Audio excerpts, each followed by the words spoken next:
Tumekuwa hapo masaa 5 inaingia saa 6. Tulikuwa kwa manyumba tumelala tu tumetulia hata na mapipi zetu. Tukasikia tu nje pakalia pum. Tukauliza mbona nje kumenuka hivyo kwa hii barabara yetu? Tukasema anyway wacha tuende tukonfirm nini mbaya kwa barabara. Tukatoka Mwapurangeti tukakimbia tukafika kwa barabara. Kufika kwa barabara hapo tukapata Eldoret Shuttle na hiyo trailer.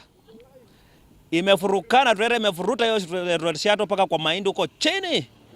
Hiyo Eldoret Shuttle ilikuwa na watu makasoma imebeba sio inatoka Nairobi. Ilikuwa inatoka Nairobi. Tukapata hapo tukajaribu kusaidia sana angalau wengi walifariki.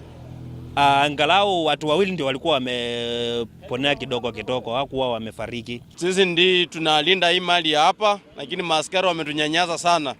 Mbona wachukue wa raia kwetu na wamekuja kuponya watu? Yes. Kama ni serikali angekuwa yeye ameanguka na hiyo kitu tungemsaidia. Yeah. Watu wanatoa ribia maisha sana. Hii barabara imekuwa mbaya sana ukitokezea Mabanga sababu hapa makotoni katikati ya Bukembe na Mabanga. Kuna mteremko ni kali sana. Sasa tunaomba serikali ikitusaidia ikaweza kutuwekea matuta at least hao madereva wakitoka Mabanga sababu ni mteremko hiyo speed wanaweza reduce. Kuna wenzetu wenye walikuwa wanasaidia wale ambao walikuwa wameumia kwenye matatu wenye walikuwa wamekufa kusaidia kuweka mili kwenye gari la polisi. Na kwa hiyo hali polisi wakadhani kuwa hao wanataka kupokonya vitu kwenye trailer ambayo imeanguka.